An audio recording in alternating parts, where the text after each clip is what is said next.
Ya estamos al aire. Ya estamos al aire. En la emisora de los latinos. Más hit. Menos palabras. Salsa, merengue, bachata. La emisora que te envuelve. Urbana TV FM. La voz de los hispanos. La emisora que tú esperabas. Urbana TV FM. Urbana TV FM.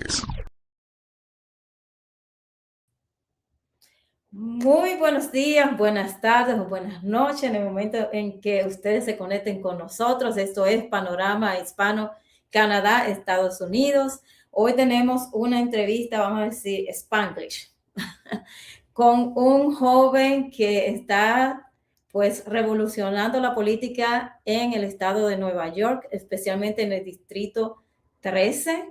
Y vamos a conversar con él sobre el futuro de Nueva York, porque yo sé que muchos de ustedes en nuestra audiencia que reside en esta ciudad están muy preocupados por todo lo que está aconteciendo.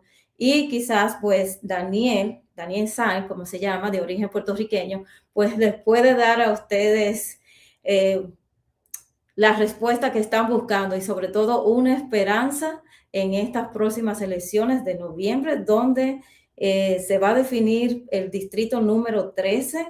Ya vimos hace unos meses que pues el candidato dominicano Adriano Espaillat fue reemplazado por la joven Darialisa Chevalier, muy controversial ella, y sobre todo que dividió la comunidad hispana, especialmente la comunidad dominicana, aunque ella dice que es de origen dominicano. Sin embargo, pues insultó a nuestro país. Yo como dominicana pues me siento realmente muy ofendida por las palabras que ella usó y sobre todo por la forma en que ella trató nuestro símbolo patrio, nuestra bandera. Y yo sé que a muchos dominicanos esto también le ha afectado bastante y por eso vimos esa división dentro de las primarias demócratas ahí en el distrito número 13.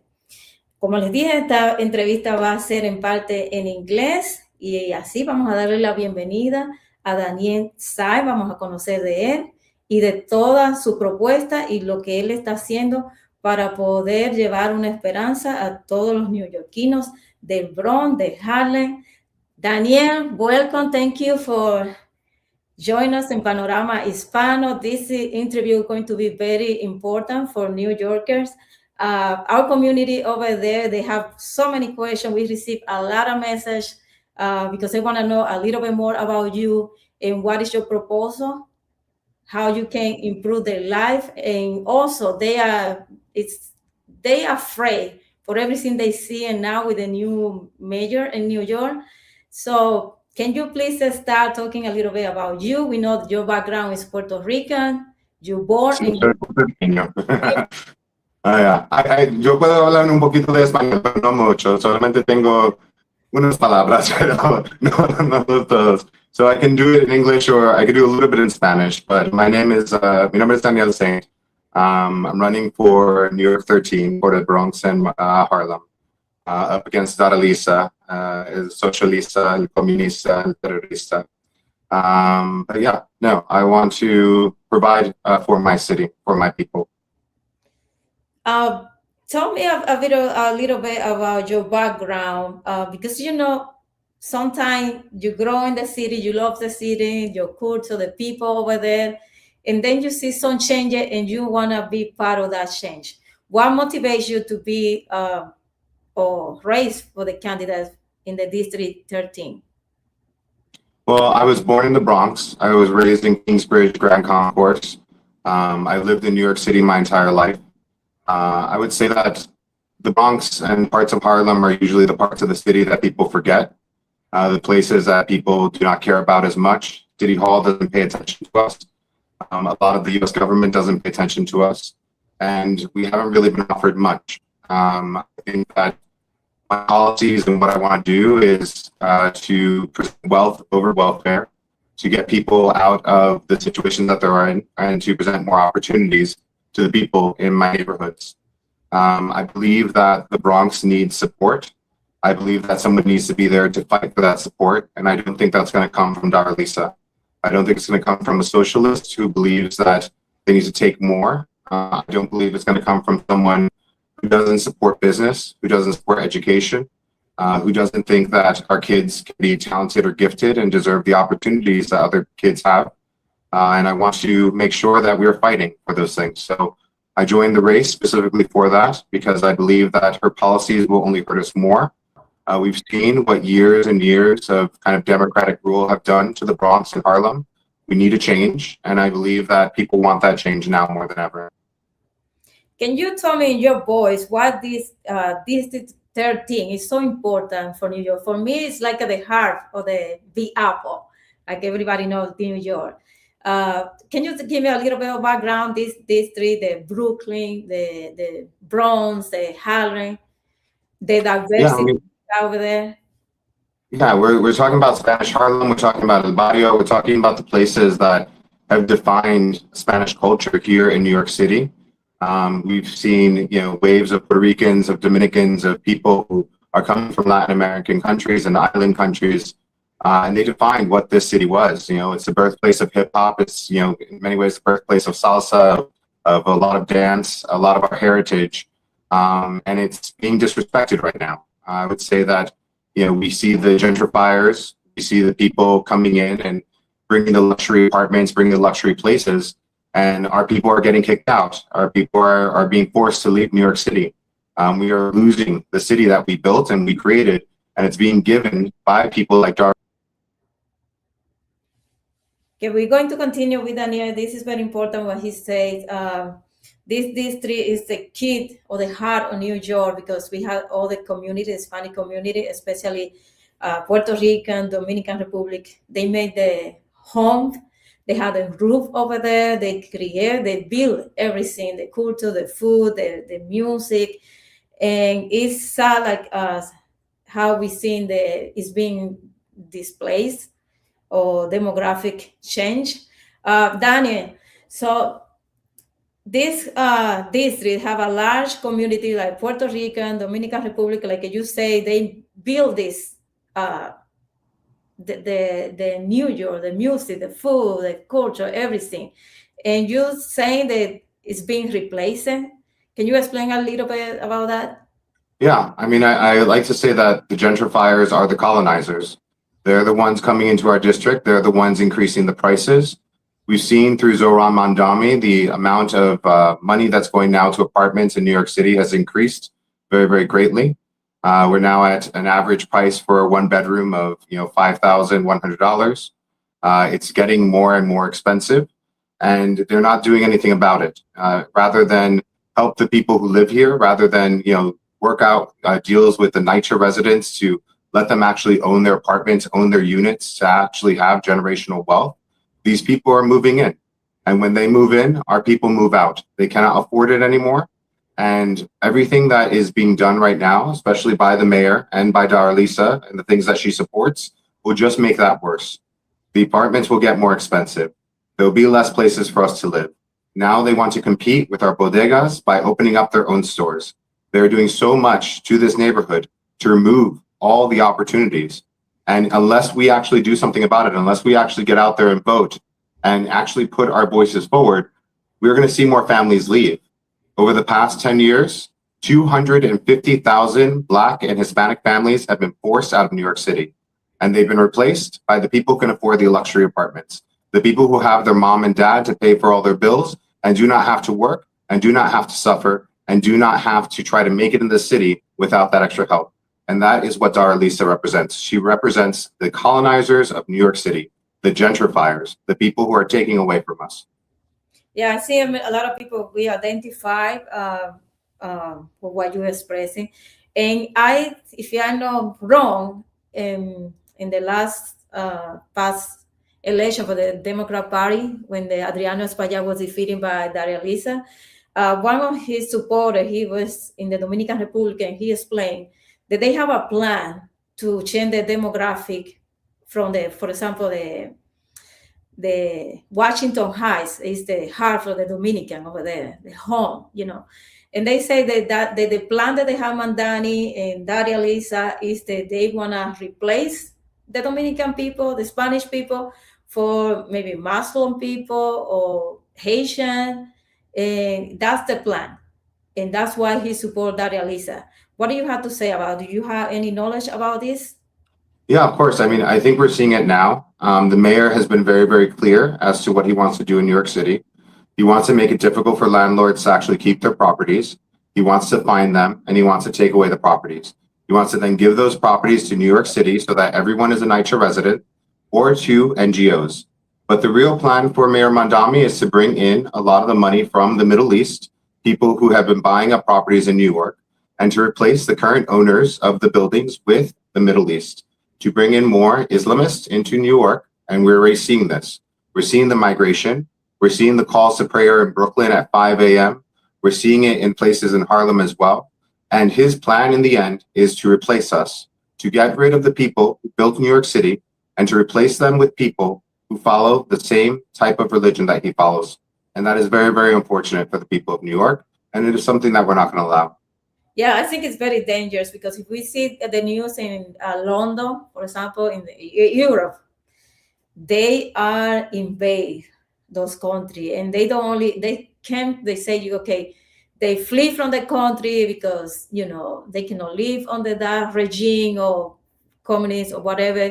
Other countries open the door to them, and then they be there and they change everything. They wanna use their own laws. They wanna impose their own religion to other. I mean, they don't have no respect for other people. So what do you think that happened in New York? Because I see a lot of people, they really worried right now because they see that this mayor, all the street, we're seeing people just blocking the street to pray. Like you say, 5 a.m. in the morning, they have the welcome call. I mean, they don't respect other people belief or religion or anything like American is supposed to do. Yeah, I think we saw what happened in Europe, and we see what's happening there. We see that it does feel like an invasion. It feels like the history that we have, the culture that we have, the heritage that we have in New York is being taken away. And you're absolutely right. There is a show of force to basically present something new. Pero somos cristianos. We are here in this area. We do not want that. And New York is facing a lot of problems right now. We have churches that are being burned down. We have churches that are being attacked. The Baptistas, Jehovah's Witnesses.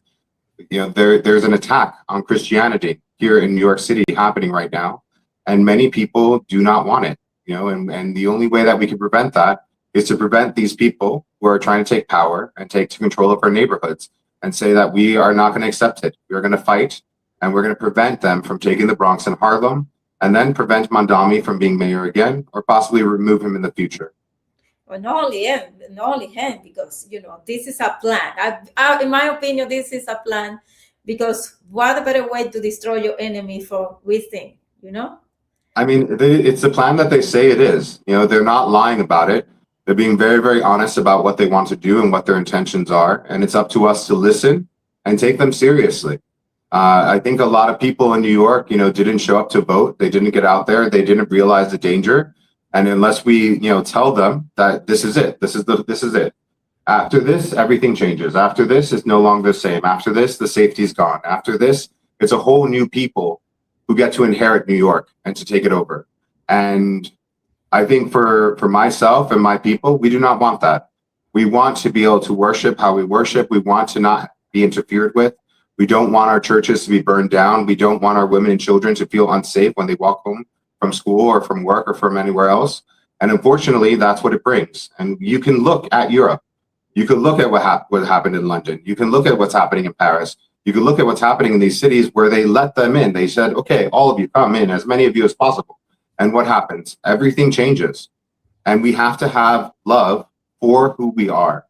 We are New Yorkers first. We are people who want to fight for this city. And if we're willing to, we can have it. It will be ours, but it's not going to come if you don't vote. It's not going to come if you don't show up. But what do you think it will happen in the last, let's say, decade? Because I remember when the 9/11 happened, they say, New York can never forget, never forget. And I remember in the past election when Mandani was elected, I guess Rudo Giuliani, he's one of the best mayors that New York ever had. And he was, I think he cried desperately, say, New Yorker, you forget. Do you imagine that this will happen after 9/11? That we're going to have a major, we're going to have a city, the love city, to be turning into what we see with toilets in the street, in the sidewalk. I never imagined something like this would happen to New York. I think, we had good years through Giuliani. We had very good years through Bloomberg, and he brought, wealth to New York City that we hadn't seen before. But it seems like a lot of people forgot. A lot of people forgot what we had to fight for and what we had to protect ourselves against. And now this element is coming in. It's being welcomed in, and it's coming in from City Hall. And unfortunately, it does not work with our values. It does not work with who we are as a people. And again, we have to fight back. They haven't won yet. And I think that's what's important for people to recognize. We still have a fight ahead of us, and we can prevent it. But it's important that we not forget what we fought for, what this country is about, and what New York City is about. New York City is about opportunity. New York City is about growth. New York City is about wealth and success. It isn't about what they're trying to push us. So under this veil of socialism and, having everything for everyone and everyone's equal, we lose sight of what actually makes us great. And it's important not to fall for the lie of socialism, which is really just trying to bring in Islamists who want to control New York in the way that they want to control it. Yeah, some people say this is not only a political fight, a war, it's also a spiritual war. Like you say, we believe in only one God, in Jesus. But also, I don't know if maybe the young generation, they don't have to live on the communist country, so they probably don't understand what is the situation, and that's why they vote for. Because it sounds great, like everybody had the opportunity, you don't have to pay rent, but that's not what makes people great. People think, okay, it's not more grateful for you to earn your own living, for you to build and create. And also, that's what they sell at first. You don't have to pay rent, the food going to be free, the transportation going to be free. And then when they got all the power, what happened is that protest that they do in New York, that's it. You cannot do that anymore. You know what I mean? Yes. If we see Cuba or Venezuela, what can you expect to happen? Every communist country turned around to be in the same direction. How you can talk to the youth, because I think that's what you stand for. How can you let it know what's going to happen to them? They're going to lose their freedom, their voice, everything, if it is continued. Yeah, I think what they have done successfully is that they figured out how to bring people together. I think the youth of America right now are facing a loneliness epidemic. They feel alone. They feel disconnected. And what the socialists offer is community. The socialists offer a place for them to go, to feel welcome, to feel connected. And I think that it's very important for us to do the same. I created a group called the New Well Club. We also call ourselves the Anti-Socialist Social Club. And we are building those types of events to bring the youth together, to let them know that there's an option outside of this. It's not the option of waiting for a handout. It's the option of waiting for opportunities and expecting opportunities from the city. So we are bringing the youth together. We are bringing people together to feel good and to not feel so lonely. And in that loneliness, to choose the option that is worse for them in the future. And I think that there needs to be more knowledge about this, that, you do not need to kind of go to these places and support these groups. I also feel that for the most part, a lot of the socialists, a lot of the people who are supporting them are mostly white people who are coming from out of New York. They're people who just recently moved to New York. They don't have friends. They don't have connections. They joined DSA, and now they're voting for all these things that actually will hurt them in the end. So I think it's important to distinguish, who are the real New Yorkers, who are the people who built this city and created it, and who are those coming from outside? Who are the transplants who are trying to disrupt our city, and to present an option, present something different. You don't have to join these groups to make friends. There's other ways to make friends, and I want to present those options for people as well. So we have a lot of parties coming up on our website. There's dance parties, there's Dominican parties, there's different types of events that people can get behind and feel connected and enjoy themselves. You have to offer something. It's not just vote. It's come together. It's build community. And that's what DSA has done very well. That's what the socialists have done very well. They built themselves community, and people need that now more than ever. Yes. And for your part, perspective, I mean, you say build community. That's definitely very important for for everybody, especially in New York. It's a big city, a lot of people, but you don't feel that relationship. But also, New York City have like a background history to vote for Democrat, especially because I believe, for example, the first time that I came to this country, the people told me, Spanish people, they had to vote for Democrat because they caring for us, and they're the only party, that we can relate on. And then, time passed, and I open my eyes, and I said, that's don't have to be like that. Yeah. You have to check, you have to see, you have to investigate to who you're going to give your vote. So, well, I think how about it convince people in New York they have this history and they maybe don't like the Democrat candidate, but they say, that's what I always do. I think a lot of people think Democrat and think democracia. They think that it means that. And now it doesn't. It's now, so los socialistas, los comunistas, esas personas. So it's different now. It's not the same anymore. And I think that, we saw last time when Trump ran, it was almost half of the people, Latino, who voted for Trump. Now in 2028, it's most likely going to be Marco Rubio. If it's Marco Rubio, then I think what we're going to see is that most people, most Latinos are going to move to the Republican side, because I would rather have Rubio than any of the other options that are out there. So I think the change will happen. It's going to happen over the next 2 years. And I think Latinos in general are going to realize that the Democrats do not care about you. They are not interested in making sure that you succeed. They're not interested in making sure that your children are educated. They do not care if your religion is disrespected, if Christianity is not paid attention to. That is what they're about. And I think that people will wake up and they will realize. But for right now, we are pushing forward with this campaign. We are working to make sure we keep at least one of these DSA candidates out of office and out of Congress.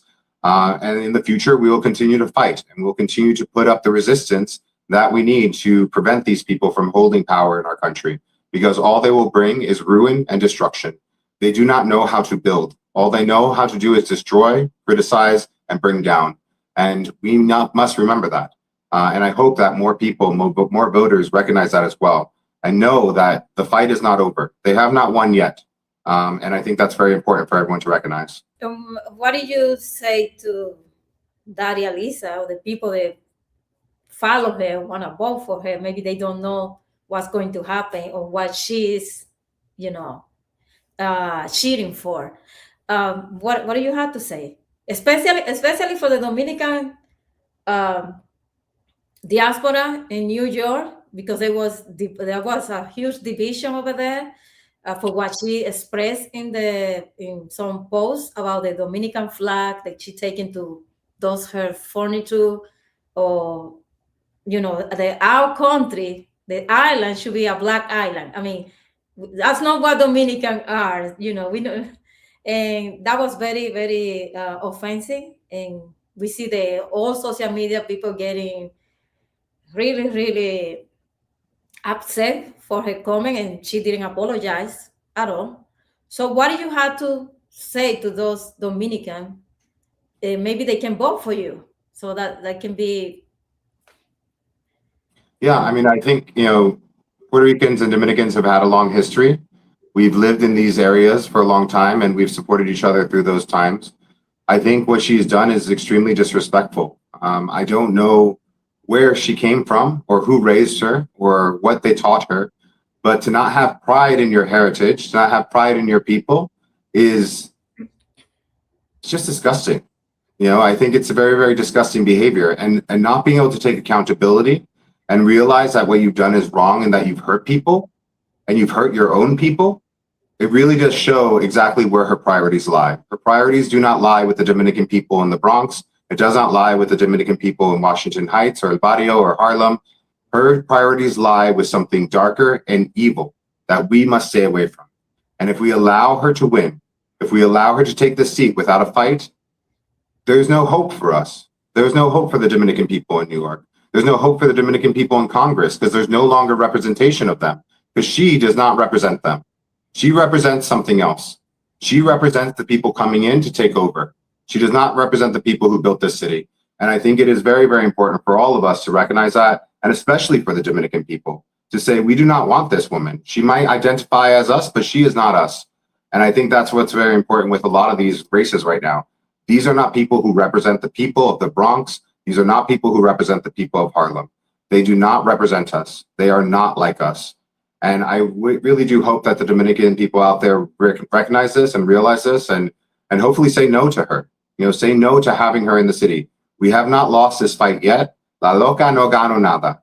So we can continue to fight, we continue to win, and hopefully we will. You made me laugh. I mean, I know this is a serious conversation, but it's sometimes we need to laugh. I mean, I have a record that came out. It's for Lisa. And it's called La Loca No Gano Nada. we got a nice little Dominican dance. We have one that's Dominican track. And, Dominican party over there. Yeah, no, we're gonna play it at the party. We're playing at the party. You can do a little merengue to it. It's nice.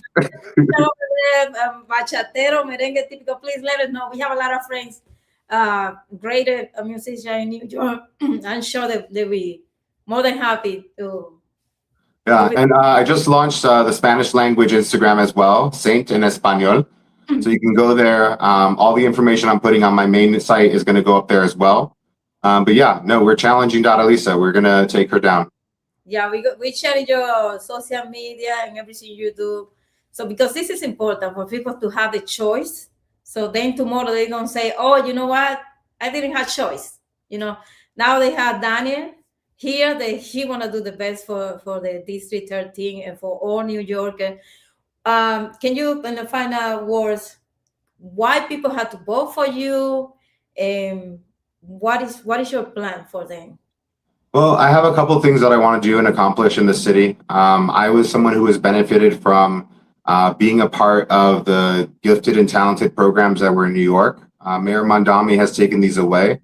I want to bring back the talented and gifted programs so that the youth of my district can actually have more opportunities. I want to take people, from welfare to wealth. I think that it's important that we focus on jobs and opportunities that are available, but more importantly, education, things that people can learn and gain skills and actually start making money very quickly. So careers in AI, careers that are focused on social media, streaming, creating content, entrepreneurship, financial literacy. These are things that people can learn and that we can provide that will get them out of poverty, will get them out of these situations. My district is one of the highest amount of poverty in New York City. And we've been that way for a very, very long time. We've been that way since I was born. So for 40 years, we have been the poorest district of New York City. And that has to end. That doesn't end by giving us free buses. We don't need free buses. That doesn't end by competing with the bodegas, competing with the stores that we have in our neighborhoods. That comes with opportunity. So I want to bring that to New York. I have programs that are focused on beautifying the Bronx and Harlem to clean up our parks, to make them safer. I have programs that are focused around the NYPD and making sure that we have the safety that we need. I have programs that are focused on NYCHA residents and offering NYCHA residents the opportunity to own their properties so they're not always forever indebted to New York City, but they can actually have generational wealth. They can have properties that they can own. And I think all of that is important for people. There's a lot that we can do and a lot that hasn't been done. The previous person who was here, he was here for 10, 20, 12 years. He didn't really do much for our district. And that's unfortunate. Lisa will do even less. And I think that is the message we need to get across, that there is a very, very unique opportunity right now to fight, but more importantly, to give our kids the future that we all deserve and give our kids the opportunity to not be stuck forever on welfare. Yeah, and what about for the rest of the New York and the United States in general? Because this is only the the tip of the iceberg. Let's say it that way, because they from there it's like a cancer. So they start in one point, but they can, spray around. What do you have to say? What is your mission to keep the essence of the United States, or the freedom that we have, enjoy the life that, how we want to live, the freedom of religion? What do you have to say to all these Jews in future Look, generations? my platform is very much New Yorkers first. I care about the United States as well, but this is the first fight that we have to handle. In terms of the United States and keeping our freedoms, I think it's very, very important for us to recognize that we are at war. We are fighting ideologues. We're fighting people who think their ideas are better than what we created. They think it's better than the 250 years of our country and what we have built. They think they know more than us. And I think that in Congress, I will fight for the things that keep America as America, not to change it into something new, not to make it something that is designed by the Muslim Brotherhood, really to keep America as it is, to build on our freedoms, to give people that freedom of religion, that freedom of voice, and that ability to prosper and grow.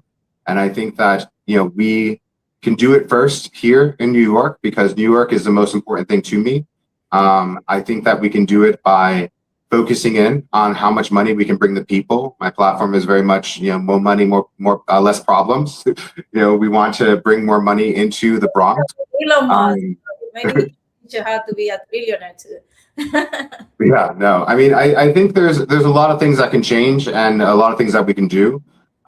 If you look at it right now, a lot of the money that goes into the Bronx is for NGOs or charities, and they get money and they benefit when we have more homeless people. They benefit when more people don't have access to things. And their entire model is based around how many more people can we list out and take money from the government rather than giving money directly to the people. So I think that there's things within my platform that I can do from Congress, ways that we can change how the money is handed out. But there is a lot of money for our people, and it's just being stolen by others. It's being stolen by the people like Lisa, who work for these charities, who benefit from homeless people, who benefit from our poverty, and who benefit from our suffering. And I think all of us are pretty much tired of that already. There's no reason why in the most prosperous city in the entire world that we have people living on the street. There's no reason why our people need to rely on the government for everything. That is not what America's about, and I think we can change that. And I think we can change that very, very quickly if we actually implement some of the policies that I'm talking about and I want to bring to New York.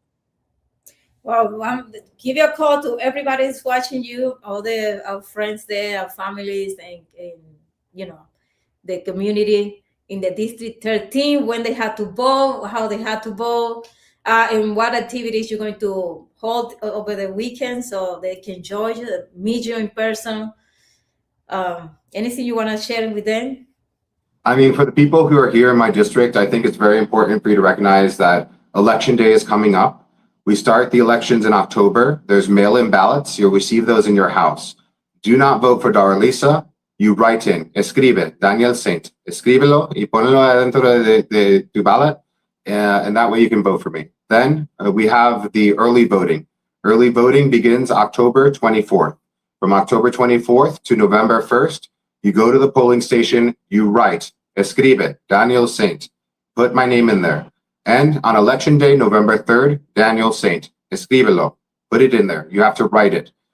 Do not vote for Lisa. Do not support that candidate, because if you do, she will take over, and it will unfortunately only get worse for a lot of our people.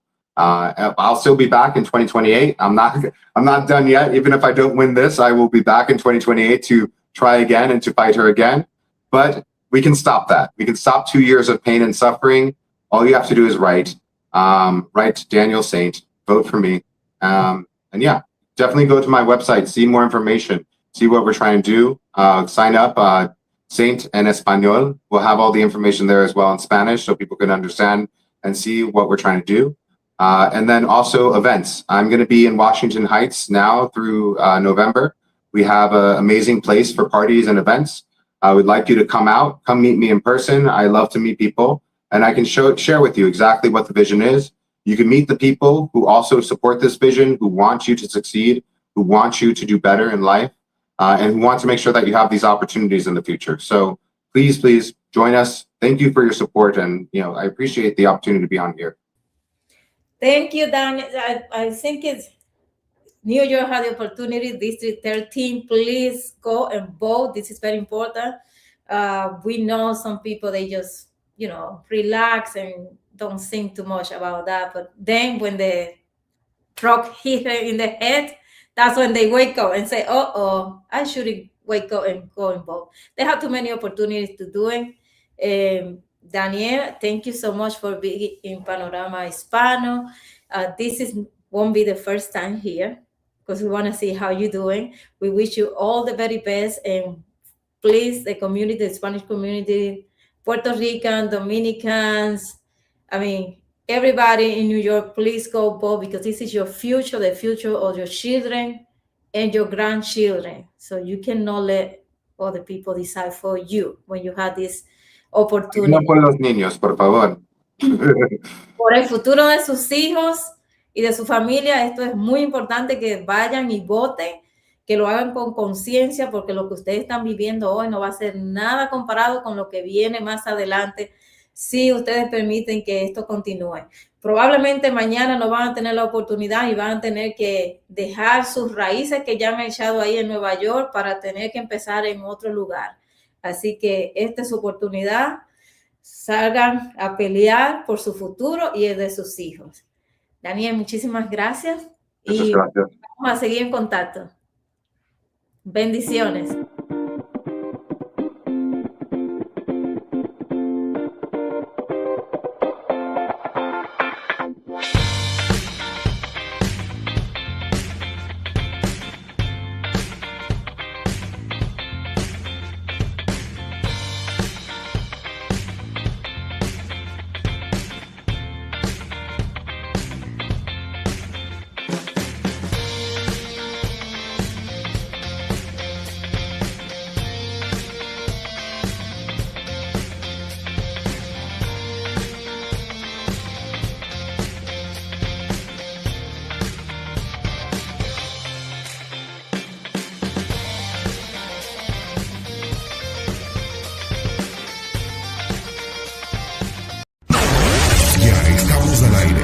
Ya estamos al aire en la emisora de los latinos.